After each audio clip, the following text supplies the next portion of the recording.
నమస్కారం ETV news కు స్వాగతం ఈనాటి ముఖ్యాంశాలు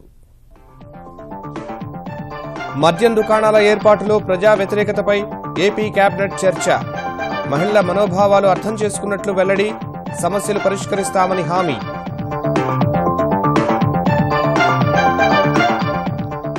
వచ్చే ఎన్నికల్లో ప్రజాభిమానం నిలబెట్టుకున్న వారికే టికెట్లు సమన్వయ కమిటీలో చంద్రబాబు స్పష్టీకరణ నోటు దురుసును తగ్గించుకోవాలని హెచ్చరిక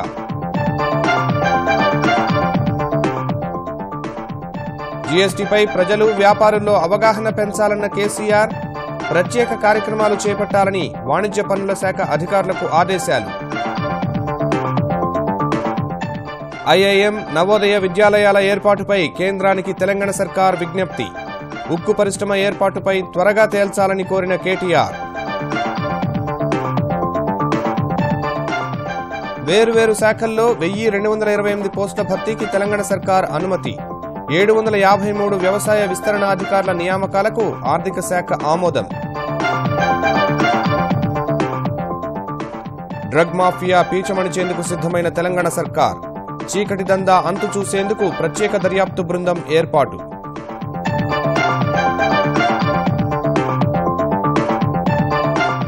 సదావర్తి భూముల కేసులో కీలక మలుపు అదనపు చెల్లింపునకు పిటిషనర్ సంసిద్ధత సొమ్ము డిపాజిట్ చేయాలని ఆదేశించిన హైకోర్టు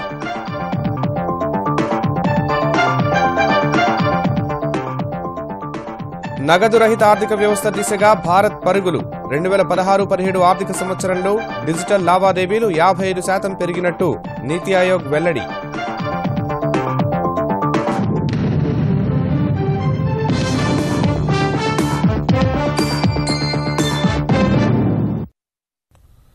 అమరావతి సచివాలయంలో సమావేశమైన ఆంధ్రప్రదేశ్ మంత్రివర్గం పలు అంశాలపై సుదీర్ఘంగా చర్చించింది. ఆంధ్రప్రదేశ్లో మద్యం దుకాణాల ఏర్పాటుపై ప్రజల్లో వస్తున్న వ్యతిరేకతపై చర్చించిన మంత్రులు మద్యం దుకాణాలకు దేవుడి పేర్లు పెట్టకూడదని నిర్ణయించినట్లు సమావేశం తర్వాత మంత్రి జవహర్ వెల్లడించారు. మహిళల మనోభావాలను అర్థం చేసుకున్నామన్న ఆయన వాస్తవ సమస్యలు ప్రభుత్వం దృష్టికి తీసుకువస్తే పరిష్కరిస్తామని తెలిపారు. జీఎస్టీ అమలు నేపథ్యంలో రాష్ట ఆర్థిక పరిస్థితిపై మంత్రివర్గంలో చర్చ జరిగినట్లు వివరించారు. నిత్యావసర వస్తువుల ధరలు తగ్గడంపై ప్రజానీకం సంతృప్తిగా ఉన్నట్టు మంత్రివర్గం అభిప్రాయపడిందన్న ఆయన కూరగాయల ధరలు అందుబాటులోకి తీసుకురావాలని రైతు బజార్ల కార్యకలాపాలను పర్యవేక్షించాలని ముఖ్యమంత్రి ఆదేశించారని తెలిపారు. ఐటీ రంగానికి మౌలిక సదుపాయాల కల్పనలో కీలక పాత్ర పోషించనున్న డిజిగ్నేటెడ్ టెక్నాలజీ పార్క్ డీటీపీ విధానంపై మంత్రివర్గం చర్చించింది. ఈ విధానం కింద 2024 నాటికి 50,000 ఉద్యోగ అవకాశాలు లభిస్తాయని అంచనా వేస్తోంది. నంద్యాల ఉప ఎన్నికల్లో ఎట్టి పరిస్థితుల్లోనూ గెలిచి తీరాలని తెలుగుదేశం పార్టీ జాతీయ అధ్యక్షుడు చంద్రబాబు పార్టీ శ్రేణులకు స్పష్టం చేశారు. అమరావతిలోని ఆయన నివాసంలో జరిగిన తెలుగుదేశం సమన్వయ కమిటీ సమావేశంలో ఈ మేరకు దిశానిర్దేశం చేశారు. సిట్టింగ్ సభ్యుడు చనిపోతే గతంలో ఏకగ్రీవానికి తెలుగుదేశం అనుసరించిన సంప్రదాయాన్ని వైకాపా విస్మరించిందని ఆయన దుయ్యబట్టారు. సెప్టెంబర్లో ఇంటింటికి తెలుగుదేశం కార్యక్రమం చేపట్టాలన్న ఆయన తాను నిర్వహించే సర్వేల్లో రేటింగ్ సరిగా లేని నేతలకు టికెట్లు ఇచ్చేది లేదని తేల్చి చెప్పారు. నేతలు నోరు జారడంపై మరోసారి మండిపడ్డ ఆయన ఎవరేమి మాట్లాడుతున్నారనే జాబితా తీయిస్తారని హెచ్చరించారు.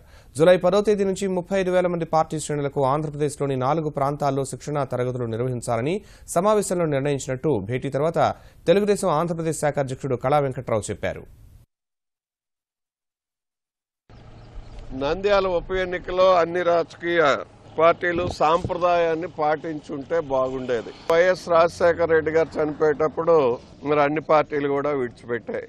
నంద్యాల ఉప ఎన్నికలో మరి ఏవైనా రాజకీయ పార్టీలు పోటీ పెట్టడానికి నిర్ణయించుకుంటే పూర్తిగా ఎదుర్కొని గెలుస్తామనేటటువంటి అభిప్రాయం కూడా మా దగ్గర ఉంది. ఆగస్టు 15 నాటికి పురుషోత్తపట్నం ఎత్తిపోతల పథకాన్ని ఎట్టి పరిస్థితుల్లో ప్రారంభించాలని ముఖ్యమంత్రి చంద్రబాబు జలవనరుల శాఖ అధికారులను ఆదేశించారు. పురుషోత్తపట్నం ఎత్తిపోతల్లో కనీసం 4 పంపుల ద్వారా నీటిని ఎత్తిపోసి ఏలేరు రిజర్వాయర్ను నింపేందుకు కృషి చేయాలని స్పష్టం చేశారు.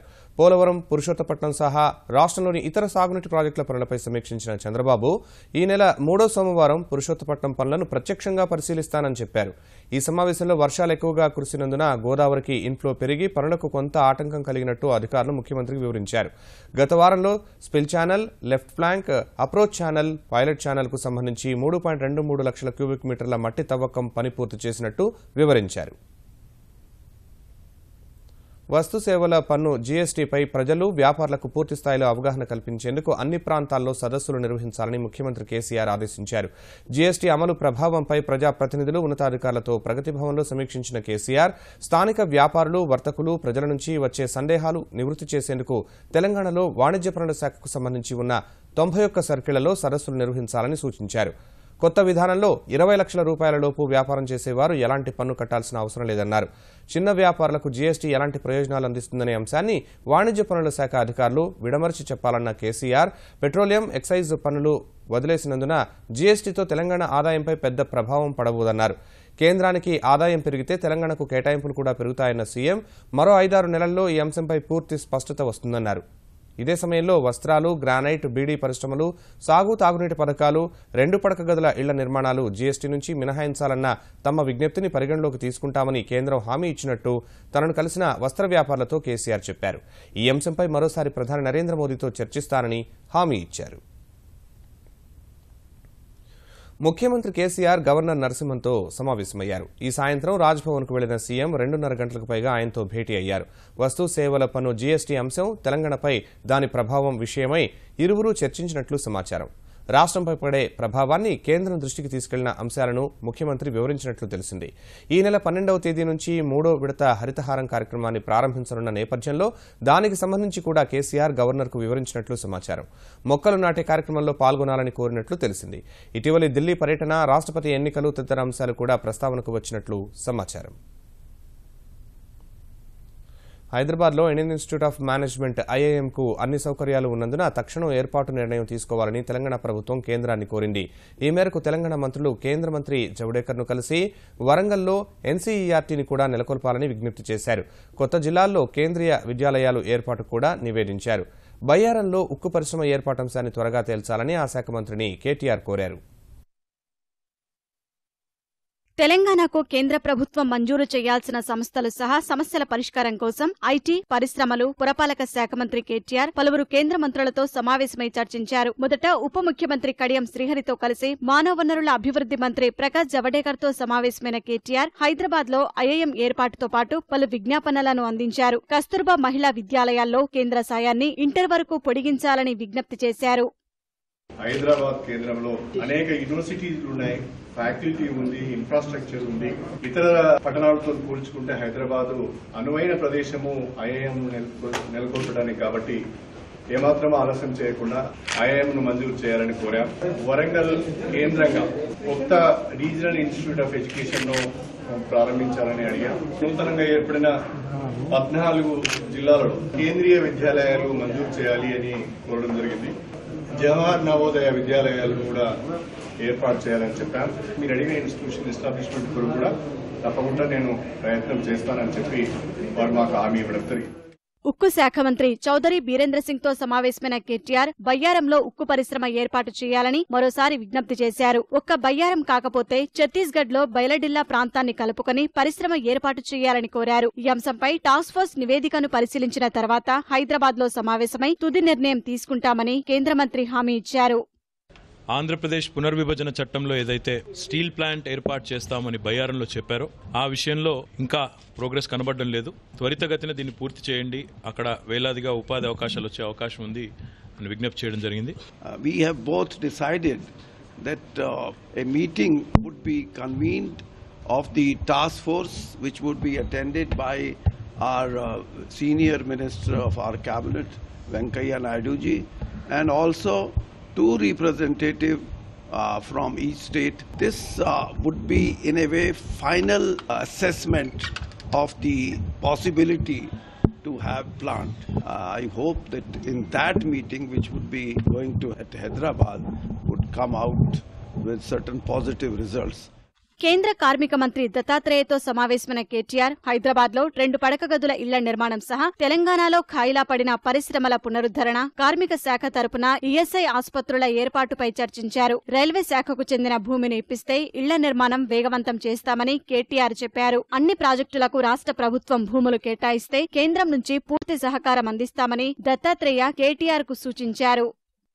రైల్వే శాఖకు సంబంధించిన ఒక 45 ఎకరాల భూమి, ముఖ్యంగా దత్తాత్రేయ గారి పార్లమెంటు పరిధిలోనే ఈ భూమి ఎక్కువ వరకు ఉంది. ఆ భూమిని కూడా ఇప్పించినట్టయితే తప్పకుండా మనం ఇంకా కూడా పెద్ద మొత్తంలో ఇల్లు టేకప్ చేయవచ్చు అని చెప్పి కూడా వారికి నేను విజ్ఞప్తి చేశాను. దాంతో వారు కూడా అవసరమైతే తప్పకుండా మళ్ళీ రైల్వే మంత్రి దగ్గరికి నేను కూడా స్వయంగా వస్తాను, తప్పకుండా చేయాలని చెప్పి కూడా వారు కూడా చాలా సానుకూలంగా చెప్పారు. ఏవైతే డీటెయిల్డ్ ప్రాజెక్ట్ రిపోర్ట్స్ ఉన్నాయో మీరు నాకు పంపిస్తూ ఉండండి. మీ మంత్రులు మీరు వచ్చినట్టయితే నేను తప్పకుండా నా వంతు సహకారాన్ని అందించి ఈ తెలంగాణకు రావాల్సినటువంటి ప్రాజెక్టులు ఏవైతే ఉన్నాయో వాటన్నింటినీ ఇంకా వేగవంతం చేసి కేంద్రం ఇంకా అత్యధికంగా సహాయం చేస్తుందని నేను వారికి చెప్పడం జరిగింది. ఎన్డీఏ రాష్ట్రపతి అభ్యర్థి రామ్నాథ్ కోవింద్ రేపటి హైదరాబాద్ పర్యటనపై చర్చించినట్లు తెలిపిన కేటీఆర్ ఆయనకు ఘనస్వాగతం పలుకుతామని చెప్పారు. తెలంగాణలో మరో 753 వ్యవసాయ విస్తరణ అధికారి పోస్టుల భర్తీకి తెరాస సర్కార్ అనుమతి మంజూరు చేసింది. తెలంగాణ పబ్లిక్ సర్వీస్ కమిషన్ ద్వారా ఈ పోస్టులు భర్తీ చేసేందుకు అనుమతిస్తూ ఆర్థిక శాఖ ఉత్తర్వులు జారీ చేసింది. ఇందులో 526 కొత్త పోస్టులు ఉంటే మిగిలిన 227 పాత ఖాళీలు ఉన్నాయి. వ్యవసాయ రంగ అభివృద్దిపై ప్రత్యేకంగా దృష్టి సారించిన ప్రభుత్వం ప్రతి 5,000 ఎకరాలకు ఒకరు చొప్పున విస్తరణ అధికారి ఉండాలని తీసుకున్న నిర్ణయం మేరకు కొత్త పోస్టులు మంజూరు చేసింది. అటు బీసీ సంక్షేమ శాఖలో 244 పోస్టుల భర్తీకి ప్రభుత్వం అనుమతిచ్చింది. ఇందులో 229 హాస్టల్ వెల్ఫేర్ అధికారి పోస్టులు ఉంటే 9 సహాయక బీసీ అభివృద్ది అధికారి, 4 జిల్లా బీసీ అభివృద్ది అధికారి, 2 జూనియర్ అసిస్టెంట్ పోస్టులు ఉన్నాయి. ఈ పోస్టులను కూడా తెలంగాణ పబ్లిక్ సర్వీస్ కమిషన్ ద్వారా భర్తీ చేయనున్నారు.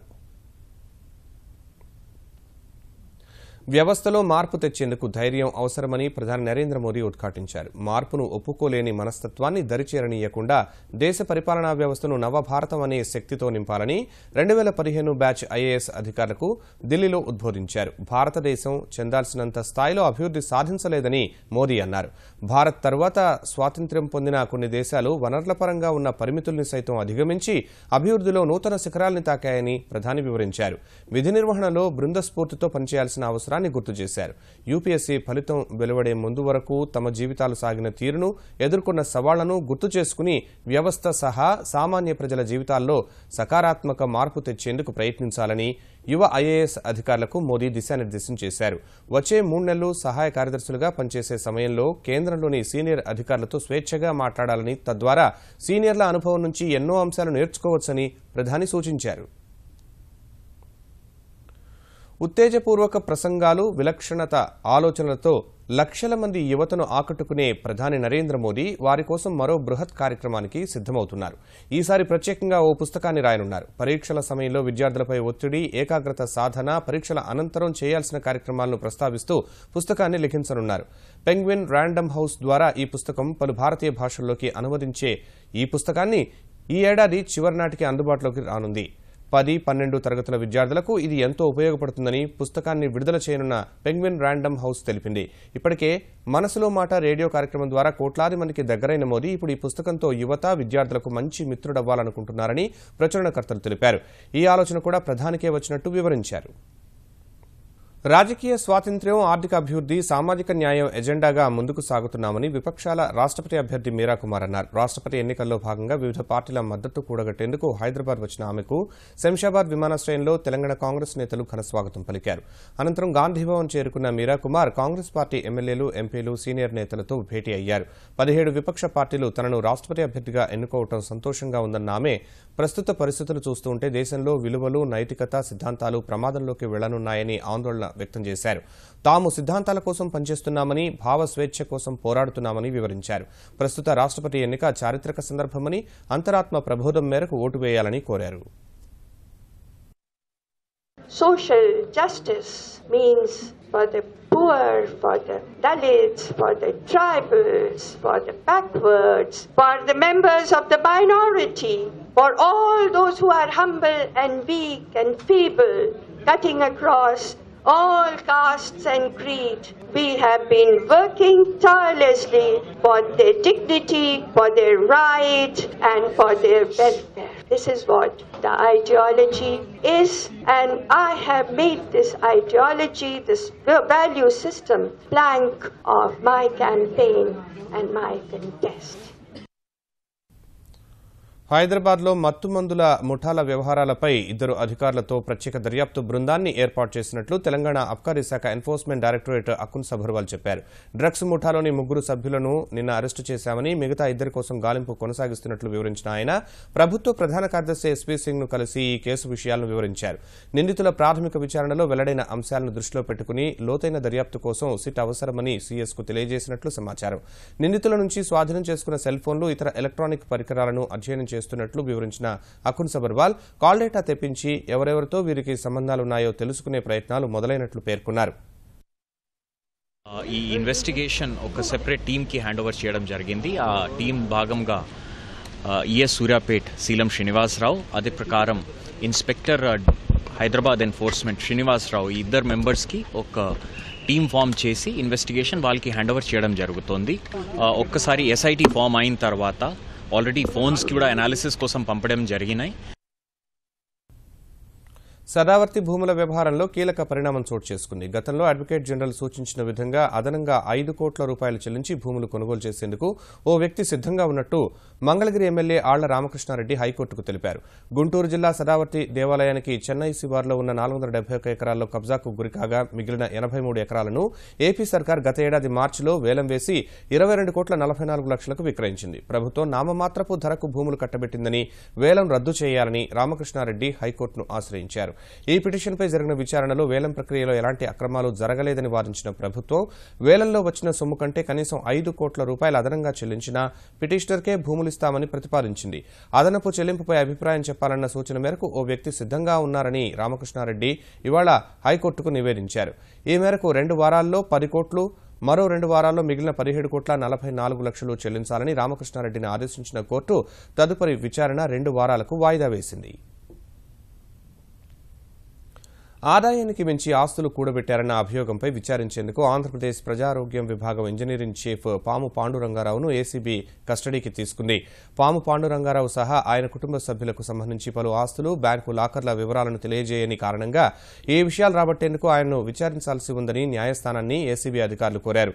పిటిషన్ను విచారించిన అనిసా ప్రత్యేక న్యాయస్థానం 4 రోజులు కస్టడీ మంజూరు చేస్తూ ఆదేశాలిచ్చింది. 4 రోజుల కస్టడీలో తెలుగు రాష్ట్రాల్లోని పలు ప్రాంతాల్లో ఉన్న విలువైన ఆస్తులు, బ్యాంకు లాకర్లకు సంబంధించి గోప్యంగా ఉంచిన వివరాలను అధికారులు రాబట్టే అవకాశం ఉంది. 10వ వేతన సంఘం సిఫార్సుల మేరకు కార్మికులందరికీ కనీస వేతనం 18,000 రూపాయలు చెల్లించడం సహా ఉద్యోగ కార్మిక సమస్యలు పరిష్కరించాలంటూ సిఐటియు ఆధ్వర్యంలో ఆంధ్రప్రదేశ్ వ్యాప్తంగా కార్మికులు కదం అన్ని జిల్లాల కలెక్టరేట్ల వద్ద మహాధర్నాలు నిర్వహించారు. విజయనగరం కలెక్టరేట్ను ముట్టడించిన సిఐటియు నేతలను పోలీసులు అడ్డుకోగా ఇరు వర్గాల మధ్య వాగ్వాదం లాఠీచార్జికు దారితీసింది. విశాఖ, రాజమహేంద్రవరం, కాకినాడ, గుంటూరులోనూ కనీస వేతనాలు, ఉద్యోగ భద్రత నినాదాలతో హోరెత్తించారు. విజయవాడలో ఏర్పాటు చేసిన మహాధర్నా అరెస్టుకు దారితీసింది. ఒంగోలులోనూ కార్మికులు సమస్యల పరిష్కారంపై నినదించగా నెల్లూరు కలెక్టర్ కార్యాలయంలోకి చొచ్చుకెళ్లేందుకు యత్నించిన సిఐటియు నాయకులను పోలీసులు అడ్డుకున్నారు. వస్త్రాల అమ్మకాలపై వస్తు సేవల పన్ను జీఎస్టీని విధించడాన్ని వ్యతిరేకిస్తూ దేశవ్యాప్తంగా వస్త్ర వ్యాపారుల ఆందోళన కొనసాగుతూనే ఉంది. అన్ని రాష్ట్రాల్లో పలుచోట్ల వస్త్ర వ్యాపారులు నిరసన ప్రదర్శనలు కొనసాగిస్తున్నారు. ఈ మేరకు గుజరాత్లోని సూరత్లో వస్త్ర వ్యాపారులు చేపట్టిన ఆందోళన లాఠీచార్జ్ ఉద్రిక్తతలకు దారితీసింది. సూరత్లోని ప్రధాన వాణిజ్య కూడలి వద్దకు చేరుకున్న వ్యాపారులు వస్త్రాలపై జీఎస్టీ రద్దు చేయాలని నినాదాలు చేశారు. ఒక దశలో వారు అక్కడి నుంచి ర్యాలీ చేపట్టేందుకు ప్రయత్నించగా పోలీసులు వారిని అడ్డుకున్నారు. ఈ దశలో కాసేపు తోపులాట జరగ్గా ఆందోళనకారులను చెదరగొట్టేందుకు పోలీసులు లాఠీచార్జ్ చేశారు.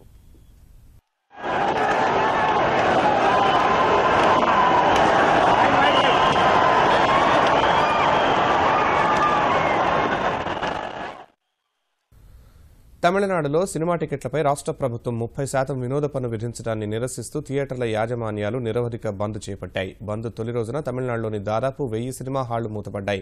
టికెట్లపై 28% జీఎస్టీకి అదనంగా స్థానిక సంస్థల కోసం 30% పన్ను వసూలు చేయనున్నట్లు తమిళనాడు ప్రభుత్వం 3 రోజుల క్రితం ఉత్తర్వులు జారీ చేసింది. ఈ నిర్ణయాన్ని తమిళనాడు సినిమా హాళ్ల యజమానుల సంఘం తీవ్రంగా తప్పుపట్టింది. జీఎస్టీ విధానాన్ని తాము స్వాగతిస్తున్నామని చెప్పిన ఆ సంఘం వినోద పన్ను విధింపుతో వ్యాపారం బాగా దెబ్బతింటుందని ఆందోళన వ్యక్తం చేసింది. కేరళ తరహాలో వినోద పన్నును ఎత్తివేయాలని డిమాండ్ చేస్తూ బంద్కు పిలుపునిచ్చింది. తమిళనాట గత 2 వారాల్లో 10 చిత్రాలు విడుదల కాగా తీవ్రంగా నష్టపోతామని భావించిన నిర్మాతలు బంద్ జరగకుండా చూసేందుకు విశ్వ ప్రయత్నాలు చేశారు. సినిమా హాళ్ల యజమానుల సంఘంతో సినీ నిర్మాతలు ఆదివారం జరిపిన చర్చలు విఫలం కాగా బంద్ అనివార్యమైంది. కేరళ, కర్ణాటక ప్రభుత్వాల తరహాలో తెలుగు సినిమా రంగాన్ని ఆదుకోవాలని ప్రముఖ దర్శక, నిర్మాత, నటుడు ఆర్ నారాయణమూర్తి తెలుగు రాష్ట్రాల ప్రభుత్వాలకు విజ్ఞప్తి చేశారు. సినీ రంగంపై విధించిన 28% జీఎస్టీని నిరసిస్తూ తెలంగాణ ఫిల్మ్ ఛాంబర్ అధ్యక్షుడు పితాని రామకృష్ణగౌడ్ చేపట్టిన రిలే దీక్షకు నారాయణమూర్తి మద్దతు తెలిపారు. 15 ఏళ్లుగా కొంతమంది అగ్ర నిర్మాతల గుత్తాధిపత్యం కారణంగా పరిశ్రమలో చిన్న నిర్మాతల మనుగడ ప్రశ్నార్థకమవుతోందని ఆవేదన వ్యక్తం చేసిన ఆయన థియేటర్ల లీజు విధానాన్ని తొలగించాలని, డిజిటల్ ధరలను తగ్గించాలని డిమాండ్ చేశారు. కేరళలో ఎఫ్డిసి ఆధ్వర్యంలో చాలా సినిమాలు రన్ అవుతున్నాయి. అదే కర్ణాటక గవర్నమెంట్ ముందు మా కర్ణాటక పరిశ్రమ బాగుండాలి, అప్పుడే ఏదైనా సరే అనే గొప్ప డిసిషన్ తీసుకొని అటు కర్ణాటకలో కానీ కేరళలో కానీ పతనమైపోతున్న సినిమా ఇండస్ట్రీని అక్కడ గవర్నమెంట్ బతికించారు. అలాగా కేసీఆర్ గారు, చంద్రబాబు నాయుడు గారు దయించి ఈ లీజ్ సిస్టమ్ రద్దు చేసి ఈ గుత్తాధిపత్యం కొంతమంది చేతుల్లో ఉండకుండా మొత్తం అందరికీ చేరేటట్టుగా మీరు వెంటనే యాక్షన్ తీసుకోండి sir, please. It is my humble request. Sikkim సమీపంలో డోక్లాం ప్రాంతంపై భారత్, చైనా మధ్య మాటల యుద్దం మరింత ముదురుతోంది. డోక్లాం ప్రాంతంలో చైనా రహదారి నిర్మాణాన్ని భారత బలగాలు అడ్డుకున్న తర్వాత వివాదం తీవ్రం కాగా 2 దేశాల మధ్య సరిహద్దులను స్పష్టంగా నిర్ణయించినప్పటికీ భారత సైన్యం వాటిని ఉల్లంఘిస్తోందని చైనా విదేశాంగ శాఖ వాదిస్తోంది. సరిహద్దులను గత ప్రభుత్వాలు సమర్థించినప్పటికీ ప్రస్తుత సర్కారు మోసపూరితంగా వ్యవహరిస్తోందని చైనా విదేశాంగ ప్రతినిధి జంగ్ షువాంగ్ ఆరోపించారు. తక్షణం డోక్లాం భూభాగాన్ని వదిలి వెనక్కు వెళ్లాలన్నారు. భారత్ 1962 నాటి యుద్దం నుంచి పాఠాలు నేర్చుకోవాలన్న చైనా హెచ్చరికలను కొట్టిపారేసిన రక్షణ మంత్రి జైట్లీ అప్పటి భారత్కు 2017 నాటి భారత్కు చాలా తేడా ఉందని హెచ్చరించారు. ఈ వ్యాఖ్యలపైన మండిపడిన చైనా విదేశాంగ ప్రతినిధి చైనా కూడా అప్పట్లాగా లేదని, దేశ ప్రాదేశిక సార్వభౌమత్వాన్ని కాపాడుకునేందుకు ఎంతవరకైనా వెళుతుందని వ్యాఖ్యానించారు. జమ్మూ కశ్మీర్ పుల్వామా జిల్లాలో జరిగిన ఎదురుకాల్పుల్లో 2 ఉగ్రవాదులు హతమయ్యారు. 2 భద్రతా సిబ్బంది, 4 పౌరులు గాయపడ్డారు. బాంబు ప్రాంతంలో ముష్కరులు ఉన్నారని సమాచారం అందుకున్న భద్రతా సిబ్బంది గాలింపు చేపట్టగా ఉగ్రవాదులు వారిపై కాల్పులకు తెగబడ్డారు. వెంటనే స్పందించిన జవాన్లు కిఫాయత్ సహా మరో ఉగ్రవాదిని మట్టుబెట్టారు. 2 మృతదేహాలు తీసుకువచ్చేందుకు భద్రతా సిబ్బంది వెళ్లగా అక్కడే నక్కి ఉన్న మరో ముష్కరుడు గ్రెనేడ్తో దాడి చేశాడు. ఈ ఘటనలో 2 జవాన్లు గాయపడ్డారు. 3వ ఉగ్రవాది కోసం పరిసర ప్రాంతాల్లో బలగాలు ముమ్మరంగా గాలిస్తున్నాయి. నగదు రహిత ఆర్థిక వ్యవస్థ దిశగా సరికొత్త విప్లవానికి భారత్ సిద్ధంగా ఉందని సంకేతాలిస్తూ 2016-17 ఆర్థిక సంవత్సరంలో డిజిటల్ లావాదేవీలు ఏకంగా 55% పెరిగాయి. కేంద్ర ప్రభుత్వం పెద్ద నోట్ల రద్దు చేసి ఏడాది ఈ మేరకు గణనీయమైన వృద్ధి నమోదైందని నీతి ఆయోగ్కు ప్రధాన సలహాదారైన రతన్ వాటల్ వెల్లడించారు. 2011-12 ఆర్థిక సంవత్సరం నుంచి 2015-16 వరకు డిజిటల్ లావాదేవీలు స్థూలంగా 28% మేర పెరిగాయని తెలిపారు. నగదు రహిత లావాదేవీలు జరిపేందుకు వస్తున్న అధునాతన సాంకేతికత, వినియోగదారుల సంతృప్తి స్థాయి పెరగడం ఇందుకు కారణమన్న ఆయన మున్ముందు కూడా ఇదే ఒరవడి కొనసాగుతుందన్నారు. 2018 మార్చి నాటికి మొత్తం 2.5 కోట్ల డిజిటల్ లావాదేవీలు జరిగేలా చూడాలని కేంద్రం లక్ష్యంగా పెట్టుకున్న వేళ ఈ స్థాయి వృద్ధి నమోదవడం సానుకూలాంశమని రతన్ అభిప్రాయపడ్డారు. అదే సమయంలో 2011-12 నుంచి 2015-16 వరకు జీడీపీలో 12% విలువైన కరెన్సీ చలామణిలో ఉండగా 2016-17లో పెద్ద నోట్ల రద్దుతో ఆ విలువ 8.8% తగ్గిందని ఆయన వివరించారు.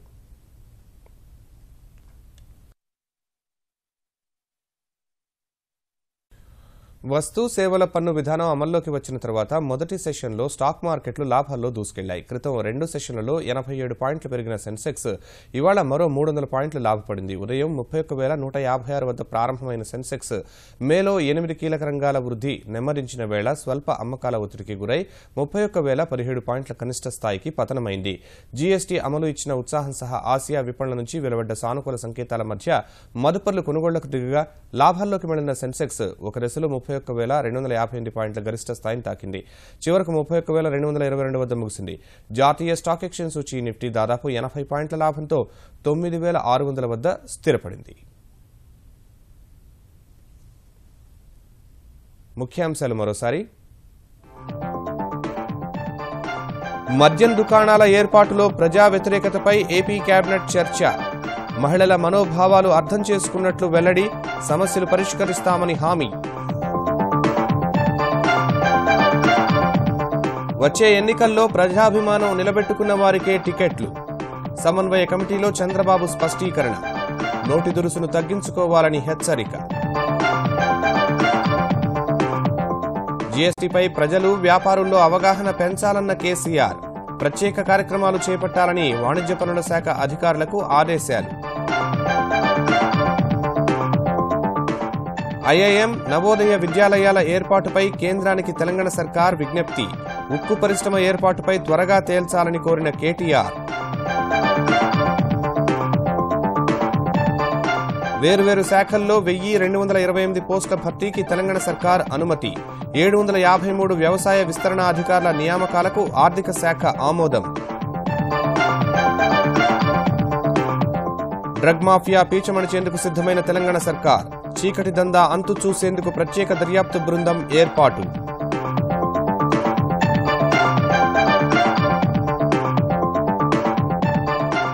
సదావర్తి భూముల కేసులో కీలక మలుపు. అదనపు చెల్లింపునకు పిటిషనర్ సంసిద్ధత. సొమ్ము డిపాజిట్ చేయాలని ఆదేశించిన హైకోర్టు.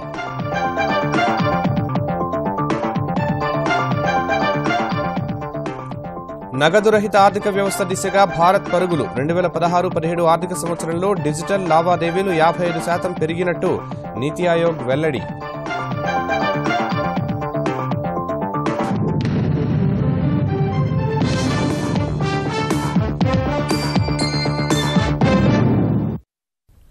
ఈటీవీ న్యూస్ సమాప్తం. నమస్కారం.